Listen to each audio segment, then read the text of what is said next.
listening and watching to a very special podcast.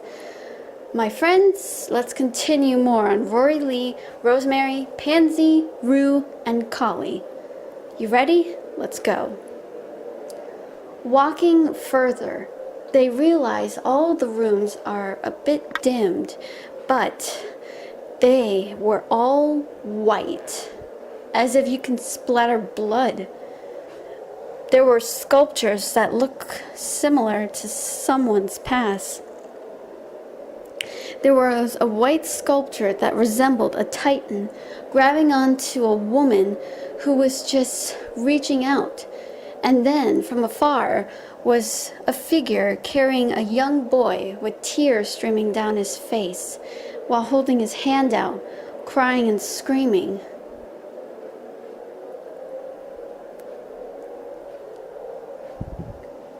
There was also an image of someone standing over a body that was half the man he used to be. But there was also a grisly detail. Blood. And there was also possibly tiny maggots. Aaron and Jean were disgusted by these two sights from their past life.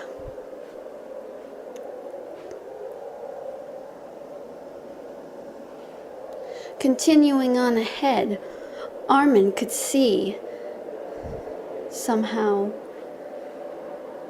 a very grisly death of his comrades, and possibly of Aaron, who sacrificed his life. Then moved on ahead. Armin was trying his best to keep a brave face, but he was wiping away the tears and just sniffling hard.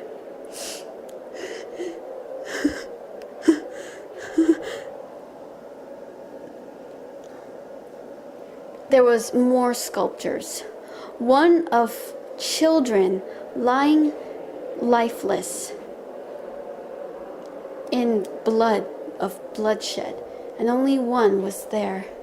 Then there was another room with a sculpture of someone drinking the blood of a young girl who was actually enjoying herself.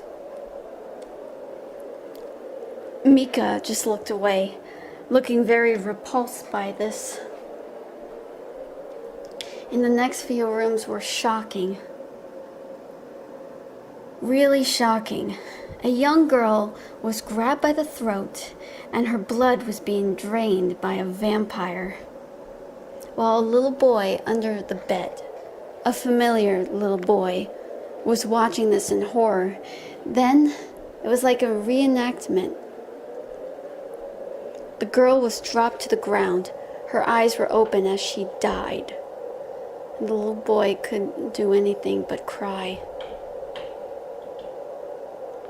What's even more worse, continuing on ahead, was another room.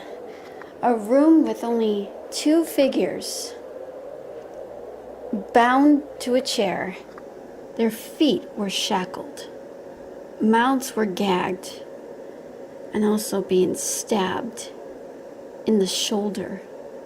There was vibrant red oozing and scrapes of blood. It was the most grisly sight that anyone has ever seen. But also, that wasn't the worst part. There was another room filled with figures that look as if they've been impaled by something sharp, and a familiar figure that looked so sallow, and he sacrificed his life being pierced in the heart, and then he was lifeless. There was another statue looking like he was in pain, and he was dropping to his knees in agony. Then a voice appeared from the speakers. "Do you like my work of art? I really hope you do. This is something you have seen all for yourselves. I want to ask you something. Do you actually trust a vampire? Not Mika, I know you trust him. The poor boy has been through so much, hasn't he? But also, at the same time, he cannot trust humans, but only trusts you. And also, at the same exact moment, you people believe that Gurren Ichinose should be to blame for reviving his comrades.